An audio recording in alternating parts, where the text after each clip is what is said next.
Welcome to Defense News. I'm Vago Muradian. Two top analysts on the Obama administration's 2015 defense budget request and its new quadrennial defense review that will serve as a 4-year spending blueprint.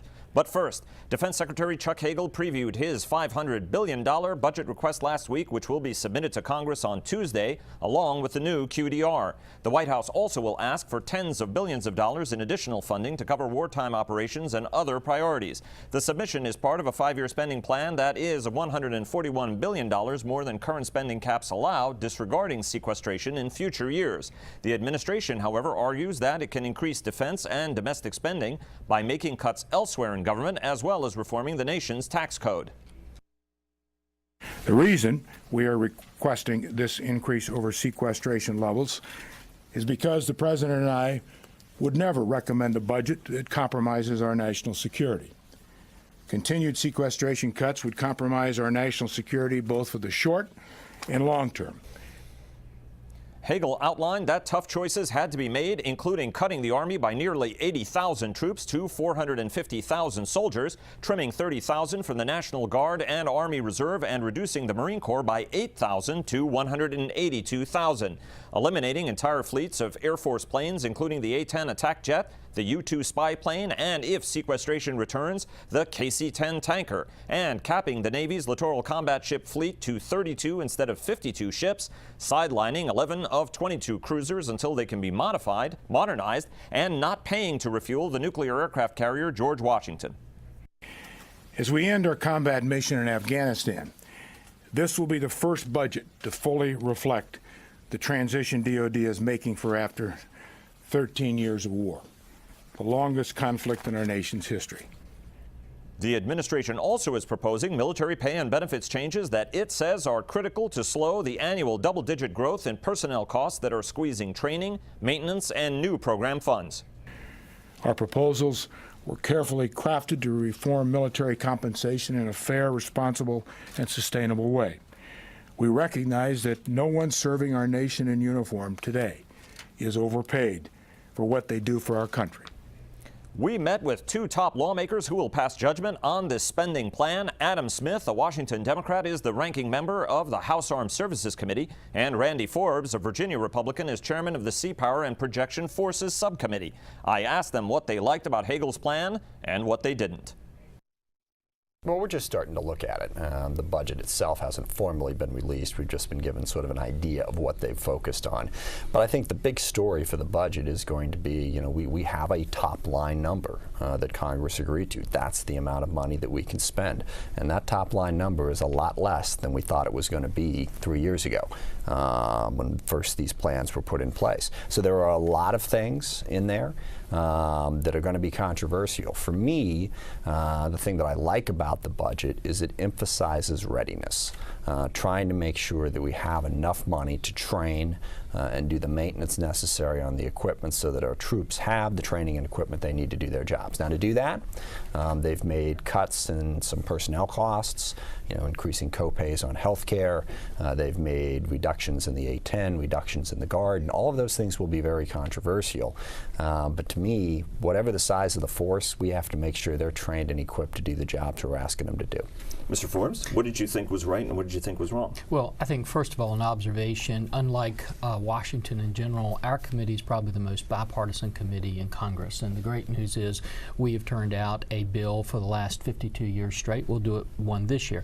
Second thing is you don't have to depend on what I said about it. You can look at what the individual who's been nominated to be Deputy Secretary of Defense said about it. He said this budget will not allow us to do the national defense that we needed to implement right now. I think that's a concern to all of us.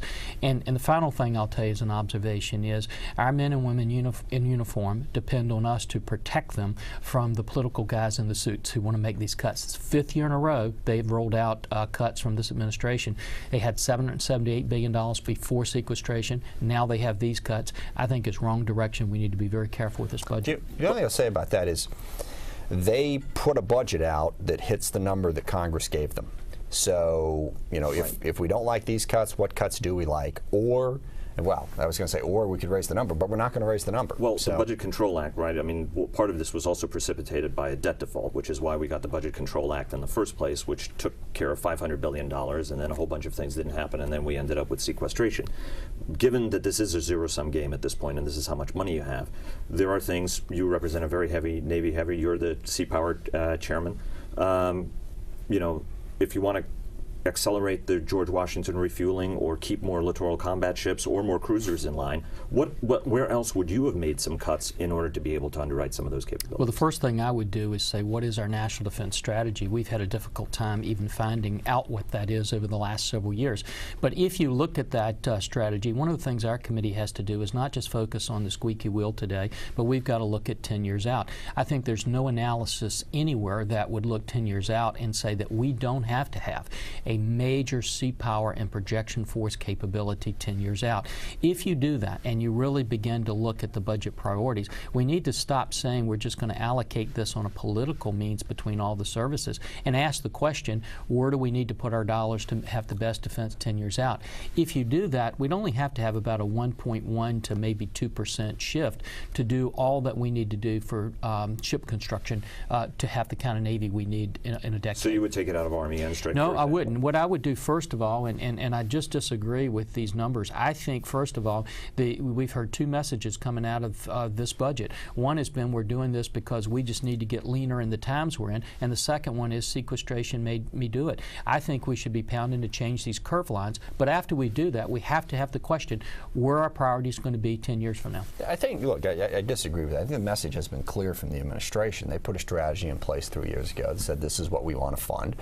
There was some disagreement at that time, you know, about the levels and all of that, but they said it, they put a strategy in place. Now, since that time, the Budget Control Act hit, sequestration hit, continuing resolutions hit without getting a budget, and now I think it's pretty clear that what the administration is doing is saying, look, this is not the amount of money we'd like to have to fund it, but it's what we've got.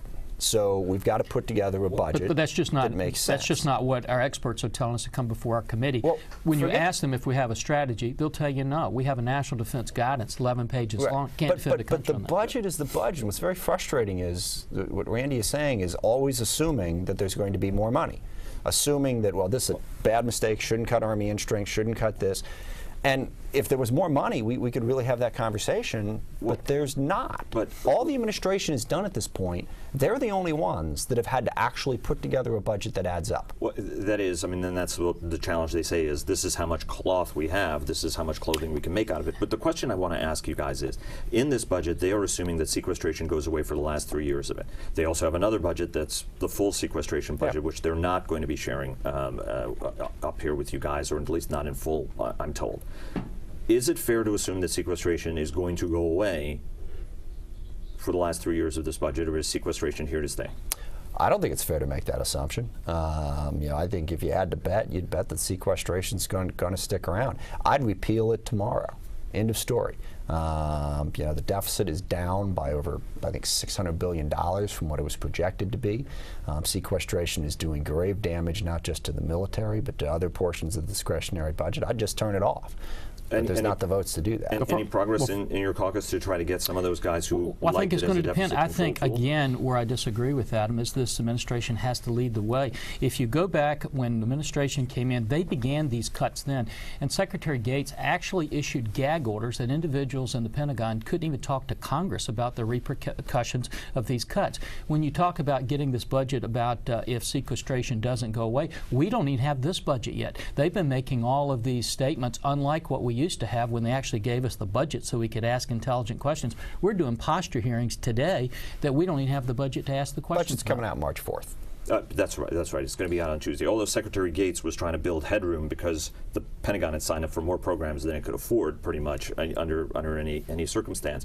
Do you guys want to see that alternate 5-year budget that has full sequestration numbers in it? Should the administration share that in full with you guys? Because I understand that they're just going to give you descriptions of what it. Yeah, they've talked about it. I had dinner last night with Buck McKeon and General Amos in the Marine Corps, and they told us, pretty bluntly what it looked like for the Marine Corps.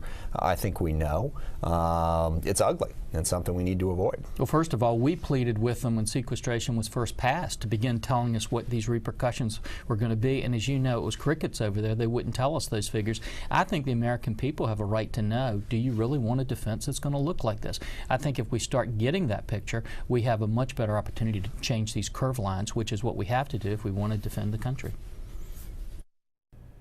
Coming up, more with Congressman Randy Forbes and Adam Smith, two key members of the House Armed Services Committee. You're watching Defense News.